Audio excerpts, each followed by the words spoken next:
அனைத்து நண்பர்களுக்கும் என் இனிய மாலை வணக்கம். ஸோ இன்னைக்கு வீடியோ கொஞ்சம் லேட் ஆயிடுச்சு வீடியோ போட. ஸோ இன்னைக்கு ஃபர்தராக மார்க்கெட் பார்த்தீங்கன்னா ஒய்டாகவே பார்த்தீங்கன்னா ஜஸ்ட் ஒரு அப் அண்ட் மூவ் தான் க்ளோஸ் ஆயிருக்கு. பட் பெரிய பெர்ஃபார்மன்ஸ் கிடையாது. ஸோ இன்னைக்கு நிஃப்டி 50 பார்த்தீங்கன்னா ஜஸ்ட் ஒரு 10 பாயிண்ட் தான் இன்க்ரீஸ் ஆயிருக்கு. ஸோ பேங்க் நிஃப்டியும் பார்த்தீங்கன்னா பேங்க் நிஃப்டி ஆல்மோஸ்ட் ஒரு 121 பாயிண்ட் தான் அப் அண்ட் மூவ்ல க்ளோஸ் பண்ணியிருக்காங்க. ஸோ இன்றைக்கும் பர்ஃபார்மன்ஸ் பெரிய அளவுக்கு நம்ம எதிர்பார்த்த அளவுக்கு இல்லை.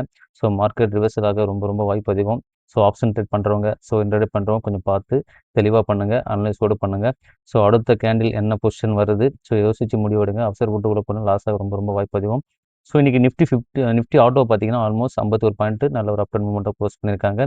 ஸோ நிஃப்டி எஃப்எம்சிஜியும் பார்த்தீங்கன்னா நீங்கள் 92 பாயிண்ட் வந்து நல்ல ஒரு பாசிட்டிவ் ட்ரேடிங் தான் க்ளோஸ் ஆயிருக்கு. பட் நிஃப்டி ஐடி அகைன் போட்டு அடிச்சிருக்காங்க 83 பாயிண்ட் இன்றைக்கி நெகட்டிவ் ட்ரேட் கொடுத்துருக்கு. ஸோ இன்றைக்கி ஃபர்தராக எஃப்ஐஎஸ் அண்ட் டிஎஸ் என்ன பண்ணியிருக்கான்னு பார்த்துலாம். ஸோ இன்றைக்கி எஃப்ஐஎஸ் பார்த்தீங்கன்னா ஆல்மோஸ்ட் திருப்பி விற்றுருக்காங்க 4447 கோடி வந்து இன்றைக்கி மட்டும் செல் ஆஃப் பண்ணியிருக்காங்க. ஸோ ப்ராஃபிட் புக் பண்ணி வெளியே போயிருக்காங்க. ஸோ இன்றைக்கி ஃபர்தராக டிஎஸ் பார்த்தீங்கன்னா 4360 கோடி உள்ளே போட்டிருக்காங்க. ஸோ இவங்க உள்ளே வந்ததுனால தான் மார்க்கெட் இன்றைக்கி ஒரு நியூட்ரல் ட்ரேடில் க்ளோஸ் ஆயிருக்கு. ஸோ இன்றைக்கி நம்ம பார்க்க வேண்டிய ஒரு விஷயம் என்னென்னா, நம்மளுக்கு என்னென்ன பங்குகள் ஆப்பர்ச்சுனிட்டி கிரியேட் ஆகிருக்கு, ஸோ அதை மட்டும் நம்ம ஃபோக்கஸ் பண்ணுவோம். ஃபர்தராக நம்ம ஒவ்வொரு ஸ்லைடாக பார்க்கலாம். ஸோ அதுக்கு முன்னாடி இன்றைக்கி எஃப்ஐஎஸ் அண்ட் டிஎஸ் அவங்களுடைய செல் ஆஃப் அண்டு பையிங் ப்ரெஷர் ரெண்டுமே பார்த்தாச்சு. ஸோ நாளைக்கு கால் எடுக்கிறவங்க கொஞ்சம் தெளிவாக பார்த்து, ஸோ ஆப்ஷன் எடுக்கிறவங்க சரி, ஸோ அடுத்த கேண்டில் என்ன வருது அந்த மூமெண்ட்டை பார்த்து அப்போ எடுங்க. அவசரப்பட்டு உள்ளே போய் மாட்டிக்காதீங்க. ஸோ மார்க்கெட் ரிவர்சலாக ரொம்ப ரொம்ப வாய்ப்பு அதிகம். ஸோ இன்றைக்கி ஒரு நியூஸோட உள்ளே போகலாம். ஸோ என்ன நியூஸ் பார்த்தீங்கன்னா மாருதி நியூஸ் தான். ஸோ மாருதியில் என்ன பண்ணியிருக்காங்க, வேக்னாரில் ஒரு நியூ இனோவேஷன் பண்ணியிருக்காங்க. ஸோ என்ன இனோவேஷன் பார்த்தீங்கன்னா, ஃப்ளெக்ஸ் ஃபியூல்னு ஒரு காரை வந்து அறிமுகப்படுத்தியிருக்காங்க. ஸோ இந்த கார் என்ன பண்ணுது பார்த்தீங்கன்னா, பெட்ரோல் அண்ட் பார்த்தீங்கன்னா டீசலுக்கு மாற்றா ஒரு புதுசாக எத்தனால் வச்சு இந்த கார் வந்து ரன் பண்ணுறாங்க. ஸோ இது வந்து ஒரு வரவேற்கத்தக்க விஷயம் தான். பட் என்னென்னா, இந்த மார்க்கெட்டில் எப்படி சக்ஸஸ் ஆகும்னு தெரியல. பட் எனக்கு பொறுத்த வரைக்கும் மாருதி கம்பல்சரி நல்ல சக்ஸஸ் கொண்டு வருவாங்க. ஸோ ஆல்மோஸ்ட் ஸ்டாக்கோட வேல்யூவும் ஒரு 1.5% இன்க்ரீஸ் ஆகிருக்கு. ஸோ இந்த மாடல் தான். ஸோ எல்லோரும் பார்த்துருப்பீங்கன்னு நினைக்கிறேன். பார்க்காத நண்பர்கள் பாருங்கள். Flex fuel. ஸோ இந்த ஃப்ளெக்ஸ் ஃபியூல் எப்படி யூஸ் ஆகுதுன்னா, எத்தனால் வச்சு இந்த வண்டி வந்து ரன் ஆகுது. ஸோ மேக்ஸிமம் நல்ல ஒரு சேல் கொடுக்க பார்ப்பாங்க மாருதி. நம்ம பொறுத்து வந்து பார்ப்போம். ஸோ நல்ல ஒரு ஆப்பர்ச்சுனிட்டி இந்த பங்குகள் நம்மளுக்கு இப்போ வரைக்கும் கிடையாது. ஸோ ஆல்மோஸ்ட் பங்கு 13,000 கிட்ட தாண்டி போயிடுச்சு. ஸோ அந்த லெவலுக்கு நம்ம பிடிக்க முடியாது. நம்மளுக்கு நல்ல லெவல் வரும்போது கம்பல்சரி கன்சிடர் லெவல் உங்களுக்கு அப்டேட் பண்ணுறேன்.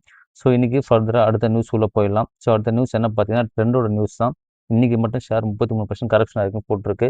பட் ஆனால் இன்றைக்கி ஷேர் வந்து அந்த அளவுக்கு கரெக்ஷன் இல்லை. ஜஸ்ட் பார்த்தீங்கன்னா ஒரு 0.03% தான் கரெக்ஷன் ஆகிருக்கு. 2838 ரூபா இன்றைக்கி ட்ரேடிங் க்ளோஸ் பண்ணியிருக்காங்க. ஸோ நல்ல ஒரு சரிவு நம்மளுக்கு கிடைச்சிது. அகைன் பார்த்தீங்கன்னா ஒரு அப் ட்ரெண்ட் மூவ்மெண்ட்டில் போயிடுச்சு.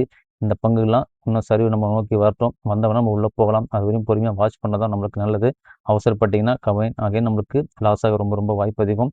ஸோ நிறைய பேர் ப்ராஃபிட் புக் பண்ணி கீழே வரும்போது நல்ல டிஃப்ரென்ஸ் கிடைக்கும். ஸோ அந்த ரேஞ்சில் நம்ம பிடிச்சா போதும், நல்லா ப்ராஃபிட் பார்க்கலாம். நம்மளுக்கு ஒரு 2197 கிட்ட கிடைச்சது. வாங்கின நண்பர்கள் கம்பல்சரி ப்ராஃபிட்டில் இருந்திருப்பீங்க. சப்போஸ் ப்ராஃபிட் புக் பண்ண நினைக்கிறோம், புக் பண்ணுங்கள். ஏன்னா இந்த ஸ்டாக் வந்து இறங்க ரொம்ப வாய்ப்பு அதிகம். ஸோ வெயிட் பண்ணி பார்க்கலாம். ஆப்பர்ச்சுனிட்டி நம்ம கிரியேட் ஆச்சு, நம்ம உள்ளே போகலாம். அது வரைக்கும் கொஞ்சம் பொறுமையாக வாட்ச் பண்ணுங்கள். ஏன்னா புக் வேல்யூலாம் ரொம்ப அதிகம், 131 ருபீஸ் இருக்குது. ஸோ டிவிடெண்ட் கொடுக்குறாங்க. பட் ரொம்ப பெரிய அளவு டிவிடெண்ட் கிடையாது. 0.21% தான் கொடுத்துருக்காங்க. ஸோ நீங்கள் ஆர்ஓயும் அதிகமாக இருக்குது. ஸோ ஆர்ஓசியும் அதிகமாக கொடுத்துருக்காங்க. ஸ்டாக் பிஇ பாருங்கள் 87.6 பைசா கிட்ட இருக்குது. ஸோ இதெல்லாம் ரொம்ப ஹை வேல்யூவில் இருக்குது. ஸோ ரொம்ப இக்கட்டான சூழ்நிலை இந்த மாதிரி பங்கெலாம் சூஸ் பண்ணாதீங்க. நல்ல ஒரு டிஃப்ரென்ஸ் கிடைக்கும் போது கம்பல்சரி வீடியோ நான் கொடுக்குறேன். ஸோ அது வரையும் பொறுமையாக வாட்ச் பண்ணுங்கள். ஸோ இன்றைக்கி அடுத்த நியூஸ் பார்த்தீங்கன்னா, ராஜேஷ் எக்ஸ்போர்ட் நியூஸ் தான் கொண்டு வந்திருக்கேன். ஸோ என்னென்னா, இவங்க ஒரு முறைகேடு பண்ணதுனால, ஸோ இவங்களோட ஆர்பிஐ ரூல்ஸ் பொறுத்த வரைக்கும் இவங்களோட அஃபெக்ட் பண்ணியிருக்காங்க. ஸோ அதனால் என்ன பண்ணியிருக்காங்க, ஸ்டாக்கோட வேல்யூ ரொம்ப கம்மியாக இருக்குது. என்ன ரீசன் பார்த்தீங்கன்னா, பல வெளிநாட்டு நிறுவனங்கள் கூட இவங்க வந்து இவங்களுடைய ஓவரால் ப்ராஃபிட் வந்து பார்த்திங்கன்னா தப்பாக கணக்காக கொடுத்துருக்காங்க. ஸோ அதனால் பார்த்திங்கன்னா இந்த ஸ்டாக்கை வந்து போட்டு அடிச்சிருக்காங்க. ஆல்மோஸ்ட் இதில் எல்ஐசியும் வந்து இன்வெஸ்ட் பண்ணியிருக்காங்க. ஸோ எல்ஐசி என்ன ஃபர்தராக பண்ணுவாங்க தெரியல. ஸோ எல்ஐசியோட நிறுவனத்தோட பங்கும் இறங்கியிருக்கு. ஸோ எல்ஐசி பார்த்தீங்கன்னா ஆல்மோஸ்ட் இன்றைக்கி ஒரு 1% கரெக்ஷன் ஆகிருக்கு. 399 இன்றைக்கி ட்ரேடிங் க்ளோஸ் பண்ணியிருக்காங்க. ஆல்மோஸ்ட் ஃப்ளெச் பண்ணி நம்மளுக்கு ஒரு 800 இருந்து ஃப்ளெச் பண்ணி 400 கிட்ட வந்திருக்கு. நான் உங்களுக்கு பிஃபோரே சொன்னேன். ஸோ இந்த பங்குலாம் ஃப்ளெச் பண்ணும்போது வாங்கினா ரொம்ப லாஸ் அதிகம் ஆகும். நிறைய பேர் லாஸில் இருப்பீங்க. ஸோ அந்த லாஸை தவிர்க்கிறதுக்கு காரணம் ஒரே ரீசன். ஸோ இந்த மாதிரி லெவலில் பிடிச்சின்னா கம்பல்சரி நம்ம லாஸை தவிர்க்கலாம். ஆல்மோஸ்ட் 399 ரூபா இன்றைக்கி ட்ரேடிங் க்ளோஸ் பண்ணியிருக்காங்க. நல்ல லெவலில் இருக்குது. ஸோ நல்ல கரப்ஷன் இன்னும் எதிர்பார்க்குறேன். இன்னும் கரப்ஷன் வந்துச்சுன்னா நம்ம உள்ளே போகலாம். ஒரு 390 கிட்ட நம்மளுக்கு வந்து சப்போர்ட்டை பிரேக் ஆகட்டும். ஸோ அந்த சப்போர்ட் பிரேக் ஆச்சுன்னா அப்புறம் நம்ம உள்ளே போகலாம். ஸோ அதுவும் பொறுமையாக வாட்ச் பண்ணுங்கள். ஸோ இன்றைக்கி அடுத்த நியூஸ் பார்த்தீங்கன்னா, சிகரெட்டோட நியூஸ் தான் கொண்டு வந்திருக்கேன். ஏன்னா சிகரெட் உங்களுக்கு எல்லாருமே தெரியும். ஐடிசி நிறுவனம் என்ன பண்ணியிருக்காங்கன்னா, இவங்களோட சிகரெட்டோட விலை வந்து உயர்த்திருக்கிறதுனால ஐடிசியோட பங்கு நல்ல சரிவில் வந்திருக்கு. ஸோ ஐடிசி பொறுத்த வரைக்கும் பெரிய பர்ஃபார்மன்ஸே இல்லை, ரொம்ப டவுனில் தான் இருக்குதுன்னு ஃபீல் பண்ண வேண்டாம். ஸோ அதுக்கான ரீசன் ஒன்று சொல்கிறேன். இவங்க கொடுக்குற டிவிடெண்டே நம்மளுக்கு நல்ல டிவிடெண்ட் தான். ஸோ நல்ல லெவலில் பங்கு இருக்குது. ஸோ ஐடிசியில் பார்த்தீங்கன்னா ஆல்மோஸ்ட் இந்த சிகரெட் விலை ஏற்றிருக்காங்க. ஸோ அதனால் பார்த்தீங்கன்னா பங்கு வந்து சரிவில் போயிட்டுருக்கு. ஸோ நம்மளுக்கு ஒரு ஆப்பர்ச்சுனிட்டி கிரியேட் ஆயிருக்கு இந்த பங்குல. ஸோ மிஸ் பண்ணாமல் இந்த பங்கை வாட்ச் பண்ணிட்டே இருங்க. ஸோ நல்ல லெவலில் பங்கு வந்திருக்கு. ஆல்மோஸ்ட் பார்த்தீங்கன்னா நம்ம 277 கிட்ட நம்மளுக்கு இந்த பங்கு கிடைச்சது.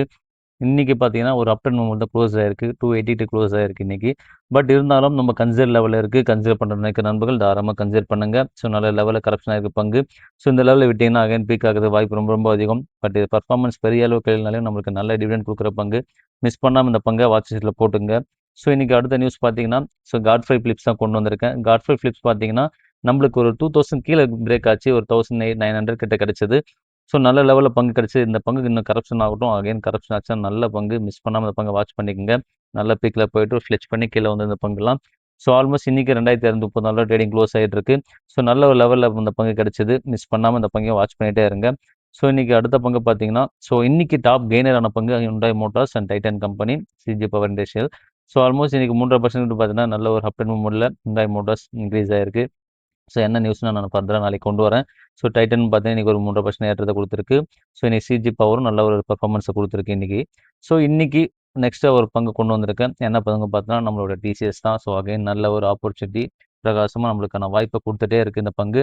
ஸோ நண்பர்கள் எல்லாருமே சொல்ல ஒரு விஷயம் தான், ஒரு பங்கு நல்லா டிஃப்ரென்ஸ் கிடைக்கும் போது பிடிச்சா மட்டும்தான் நல்ல லெவலில் பங்கு நம்மளுக்கு போர்ட்ஃபோலியோ பில்ட் பண்ண முடியும். ஸோ அந்த லெவலில் நம்மளுக்கு கொடுத்த அடுத்த பங்கு பார்த்தீங்கன்னா டாடா கன்சர்ன் சர்வீஸ். நம்மளோட ஃபஸ்ட்டு நான் கன்சிடர் பண்ண லெவலில் ஐடிசியை கொண்டு வந்திருக்கேன். இன்னைக்கு செகண்ட் பங்கு பார்த்தீங்கன்னா டாடா கன்சர்ன் சர்வீஸ் தான் கொண்டு வந்திருக்கேன். ஸோ இன்றைக்கி நல்ல லெவலில் இந்த பங்கு கிடச்சிருக்கு. அகைன் பார்த்தா நல்ல ஒரு ஆப்பர்ச்சுனிட்டி கிரியேட் ஆயிருக்கு. 2241 நல்ல ட்ரேடிங் லெவலு. நான் ஆல்மோஸ்ட் காலைல பார்க்கும்போது 2235 சம்திங் கிடச்சி எனக்கு. ஸோ அகைன் நம்மளுக்கு ஒரு ஆப்பர்ச்சுனிட்டி கிரியேட் ஆகிட்டே தான் இருக்குது அந்த பங்கில். ஸோ நல்ல லெவலில் இந்த மாதிரி பங்கு வரும்போது கண்ண மூடி நீங்கள் என்ன பண்ணணும்னா நம்ம போர்ட்ஃபோலியோ பில்ட் பண்ண தான் பார்க்கணும். ஸோ இந்த மாதிரி பங்கை மிஸ் பண்ணாமல் உங்கள் போர்ட்ஃபோலியோ பில்ட் பண்ண பாருங்கள். அகைன் ஆப்பர்ச்சுனிட்டி கிரியேட் ஆன பங்கு இது. ஸோ நான் கன்சிடர் லெவலில் செகண்ட் பங்கு அதை வச்சிருக்கேன். ஸோ எனக்கு அடுத்த பங்கு பார்த்தீங்கன்னா இன்ஃபோசிஸ் நம்மளுக்கு ஒரு 1500 கிட்ட கிடச்சிது. அகைன் ஒரு 1500 கிட்ட போயிடுச்சு. இப்போ அகைன் நம்ம ஒரு கரப்ஷன் நோக்கி வந்துட்டு இருக்கு. நம்மளுக்கு அடுத்த லெவல் வரட்டும். ஸோ அது வரையும் வெயிட் பண்ணுங்கள். ஸோ பீக்கில் வாங்கியிருக்க நம்பர்கள் தவிர்க்காமல் நீங்கள் ஆவரேஜ் பண்ண நினைக்கும் ஆவரேஜ் பண்ணுங்கள். நான் அகைன் சொல்கிற ஒரு விஷயம் தான், ஹையில் வாங்கி இந்த ஆவரேஜ் பண்ண முடியும் தான் நம்ம ஆவரேஜ் பண்ண முடியும். நீங்கள் லோவில் வாங்கி கரெக்டாக பிடிச்சி இந்த மாதிரி ஹையில் இருந்த பங்கை ஆவரேஜ் பண்ண நினைக்கிறவங்க இந்த தாராளமாக கன்சிடர் பண்ணுங்கள். இல்லை நான் பீக்கில் வாங்கலை இப்போ தான் வாங்க போகிறோன்னா கன்சிடர் பண்ணுறவங்க கன்சிடர் பண்ணுங்கள். இல்லை இன்னும் கரெக்ஷன் ஆகட்டும் வெயிட் பண்ண நினைக்கிறேன் தாராளமாக வெயிட் பண்ணுங்கள். ஆப்பர்ச்சுனிட்டி கம்பல்சரி கிரியேட் ஆகும். பொறுமையாக காத்தா மட்டும்தான் நம்ம அந்த பங்கை பிடிக்க முடியும். ஸோ இன்றைக்கி அடுத்த பங்கு முத்தூட் ஃபினான்ஸ் கொண்டு வந்திருக்கேன். முத்தூட் ஃபினான்ஸ் ஆல்மோஸ்ட் 3170 இன்றைக்கி ட்ரேடிங் க்ளோஸ் ஆயிருக்கு. இன்றைக்கி 1.5% கரெக்ஷன் ஆயிருக்கு. ஸோ கன்சிடர் பண்ணுற நினைக்கிறவங்க மினிமம் குவான்டிட்டி கன்சிடர் பண்ணுங்கள். இந்த அடுத்த கட்ட சப்போர்ட் 3130 கிட்ட வரும். அடுத்த லெவல் நம்மளுக்கு கரப்ஷன் ஆச்சுன்னா கம்பல்சரி நான் இந்த பங்கு அப்டேட் பண்ணுறேன். நம்மளுக்கு இப்போ சப்போர்ட் பிரேக் பண்ணி கிட்ட வந்துருச்சு. ஸோ நல்ல லெவலில் இருக்குது பங்கு. வாங்க நினைக்கிறோம் தாராளமாக வாங்குங்க. ஸோ வாட்ச் பண்ணி பாருங்கள். அகைன் கரப்ஷன் ஆச்சுன்னா நாளைக்கு கரப்ஷன் ஆக வாய்ப்பும் ரொம்ப ரொம்ப அதிகம். ஸோ ரிவர்சல் ஆகிறதுக்கு டபுள் வாய்ப்பு. ஸோ வெயிட் பண்ணி பாருங்கள். மார்க்கெட் பற்றி கரெக்டாக சொல்லவே முடியல. ஸோ கணிப்பு மாறிக்கிட்டே இருக்குது. ஸோ நல்ல லெவல் வரும்போது பங்கை பிடிக்க தான் நம்ம பார்க்கணும். ஸோ அகைன் நாளைக்கு கரப்ஷன் ஆச்சுன்னா வாங்கிறதுக்கு பாருங்கள். மினிமம் குவான்டிட்டி பை பண்ண பாருங்கள். ஸோ இன்றைக்கி அடுத்த பங்கு பார்த்தீங்கன்னா பஜாஜ் ஃபின்சர்வ் தான். நம்மளுக்கான வாய்ப்பு அடுத்தது ஓப்பன் ஆகிற ஒரு பங்கு இதுதான். ஸோ பஜாஜ் ஃபின்சர்வ் பார்த்தீங்கன்னா 1710 கிட்ட ட்ரேடிங் ஆகிட்டுருக்கு. ஸோ 1.42% இன்றைக்கும் கரெக்ஷன் கொடுத்துருக்கு. நம்மளுக்கு ஒரு சப்போர்ட் பார்த்தீங்கன்னா 1631. ஸோ நம்மளுக்கு ஒரு 1710 கிட்ட கிடைச்சிது. ஒரு 1700 கிட்ட பிரேக் ஆச்சுன்னா கண்ண மூடி இந்த பங்கை பர்ச்சேஸ் பண்ண பாருங்கள். ஸோ கம்பல்சரி உங்கள் போர்ட்ஃபோலியோ பில்ட் பண்ணுங்கள். நல்ல ஒரு ப்ராஃபிட் கொடுக்குற பங்கு ஃபினான்ஸ் கம்பெனி பொறுத்த வரைக்கும் நம்ம கைவிடாது. ஸோ தைரியமாக இந்த கன்சிடர் பண்ணலாம். ஸோ ஆல்மோஸ்ட் புக் வேல்யூம் அதிகம். ஸோ என்னுடைய ஸ்டாக் பியும் ரேஷியோ வந்து 27.6 கிட்ட இருக்குது. பார்த்து தெளிவாக முதலீடு பண்ணுங்கள். முதலீடு பண்ணும்போது கொஞ்சம் யோசிச்சு பண்ணுங்கள். ஸோ எனக்கு பொறுத்த வரைக்கும் இந்த பங்கை நான் கன்சிடர் பண்ண போகிறேன். 1700 கிட்ட பிரேக் ஆச்சுன்னா கம்பல்சரி நான் உள்ளே போவேன். ஸோ இன்றைக்கி ஃபர்தராக இன்னொரு பங்கு கன்சிடர் லெவல் கொண்டு வந்திருக்கேன். ஸோ ரிலையன்ஸ் இண்டஸ்ட்ரியல் லிமிடெட் 1300 கிட்ட எனக்கு அலர்ட் ஆச்சு. ஸோ நான் அலர்ட் பண்ணும்போது மிஸ் பண்ணிட்டேன். ஸோ அகைன் நம்மளுக்கு அந்த லெவல் கிடைக்கும். ரொம்ப பெரிய டிஃப்ரென்ஸ் கிடையாது. நல்ல லெவல் நம்ம லெவலுக்கு நம்மளுக்கு கிடைச்சிருக்கு. கம்பல்சரி மிஸ் பண்ணாமல் இந்த பங்கு வாட்ச் லிஸ்ட்டில் போட்டுங்க. நல்ல ஒரு கரெக்ஷனில் இருக்குது. ஆல்மோஸ்ட் ரிலையன்ஸ் பங்கு நிறைய செக்டாரில் நல்லா பர்ஃபார்மன்ஸ் பண்ணிகிட்டு இருக்காங்க. ஒரு சில ரிலையன்ஸ் செக்டார் மட்டுமே உள்ளே போக மாட்டாங்க. பட் இதெல்லாம் ஷார்ட் டேர்முக்கு நல்ல ஒரு பங்கு. லாங் டேர்மும் ஹோல்ட் பண்ண ட்ரை பண்ணுங்கள். ஒரு சில பங்குலாம் பார்த்தீங்கன்னா லாங் டேர்ம் ஹோல்ட் பண்ணும்போது நல்லா ப்ராஃபிட் கிடைக்கும். ஸோ அதெல்லாம் ரிலையன்ஸ் இன்றைக்கி கன்சிடர் லெவலில் கொண்டு வந்திருக்கேன். நானும் ஃபோக்கஸ் பண்ணியிருக்கேன். மிஸ் பண்ணாமல் அந்த பங்கை வாட்ச் பண்ணிகிட்டே இருங்க. நல்ல லெவலில் அந்த பங்கு இருக்குது. ஸோ இன்றைக்கி ஃபர்தராக ஒரு நியூஸை மட்டும் கொண்டு வந்திருக்கேன். அதை மட்டும் உங்களுக்கு காட்டிடுறேன். ஸோ என்ன நியூஸ் ஒன்றுனா, நான் சிடிஎஸ்எல்லை ஏன் ஃபோக்கஸ் பண்ண சொல்கிறேன்னா, சிடிஎஸ்எல்லோட என்ன ஒர்க்கு மெயினாக சொல்லிடுறேன். சிடிஎஸ்எல் ஒரு நிறுவனம் பார்த்தீங்கன்னா நம்ம வாங்குற ஒவ்வொரு ஸ்டாக்கு எஸ்ஐபி அண்ணன்னு பார்த்தீங்கன்னா உங்களுக்கு பாண்டு. ஸோ இன்னொன்று பார்த்தீங்கன்னா உங்களுக்கு கவர்மெண்ட் பாண்ட் வாங்குறது, ஸோ எஸ்ஐபி பண்ணுறது, ஸோ எல்லா அமௌண்ட்டுமே இந்த சென்ட்ரல் டெபாசிட் யூனிட் தான் போகும். ஸோ இந்த சென்ட்ரல் டெபாசிட் யூனிட் யார் கூட இருக்குன்னா செபியோட ஓன். ஸோ செபி இருக்கனால நம்ம தைரியமாக இன்வெஸ்ட் பண்ணலாம். ஸோ இது எதுவும் கேம்லிங்கும் எதுவும் கிடையாது. நம்மளோட மணியை நம்மளோட பேங்க்கில் எப்படி வச்சுருக்கோமோ ஸோ அதே பேஸ் தான் நம்ம டிமெண்ட் அக்கௌண்ட்டில் உள்ள இருக்கும். ஸோ இந்த ஃபர்தராக இந்த ப்ரோக்கர்லாம் என்ன பண்ணுவாங்கன்னா, இந்த இப்போ எக்ஸாம்பிள் சொல்லணும்னா கைட்டு, ஜெரோதா, ப்ளஸ் பார்த்தீங்கன்னா உங்களுக்கு அப்ஸ்டாக்கு, க்ரோ, ஏஞ்சல் ஒன்று. ஸோ இந்த மாதிரி ப்ரோக்கர்லாம் பார்த்தீங்கன்னா இவங்களுடைய ஒர்க் என்னென்னா வாங்குறப்பங்களோட ஷேரை மட்டும் அந்த பர்சன்டேஜ் உங்களுடைய என்ன அமௌண்ட்டு பை பண்ணுறோட அமௌண்ட்டு, ஸோ செல் பண்ணும்போது ஒரு பர்சன்டேஜ் பிடிப்பாங்க. இந்த அமௌண்ட்டு தான் அவங்க பை பண்ணுவாங்க. பட் உள்ளே இருக்க எல்லா அமௌண்ட்டுமே சென்ட்ரல் டெபாசிட் யூனிட் தான் போகும். ஸோ இந்த சென்ட்ரல் டெபாசிட் யூனிட் ஒரு கோர். ஸோ அந்த கோர் என்னன்னா செபியோட கோர். ஸோ இந்த செபி கிட்ட இருக்கிறதுனால ரொம்ப சேஃப் அண்ட் செக்யூரிட்டி. நம்ம அமௌண்ட்டு நம்மளோட அக்கௌண்ட்டில் இருக்க மாதிரி ஒரு ஃபீல். சரிங்களா சார்? ஃபீல் கிடையாது, உண்மையான ஒரு விஷயந்தான். ஸோ நம்ம எப்படி ஒரு ஆக்சிஸ் பேங்கோ இல்லை எஸ்டேட் பேங்கோ ஹோல்ட் பண்ணுறோமோ அதே மாதிரி தான் நம்மளுடைய டிமெண்ட் அக்கௌண்ட் இவங்க ஹோல்ட் பண்ணுறாங்க. ஸோ செக்யூராக இருக்கும். ஸோ பயப்படாமல் தைரியமாக இன்வெஸ்ட் பண்ணலாம். ஸோ ஃபர்தராக இன்றைக்கி வீடியோ எல்லாம் முடிச்சாச்சு. ஸோ இன்றைக்கி ஒரு சில பங்குல அப்டேட் கொடுத்துருக்கேன். பிடிச்சிருந்தா கம்பல்சரி உங்கள் ஃபேமிலி அண்ட் ஃப்ரெண்ட்ஸ்க்கு எல்லாமே ரெஃபர் பண்ணுங்கள். ஸோ ஃபர்தராக நாளைக்கு வீடியோவில் பார்க்கலாம். ஸோ இந்த வீடியோ பிடிச்சிருந்தா like and subscribe and comment கொடுங்க. எல்லா நண்பர்களுக்குமே நன்றி.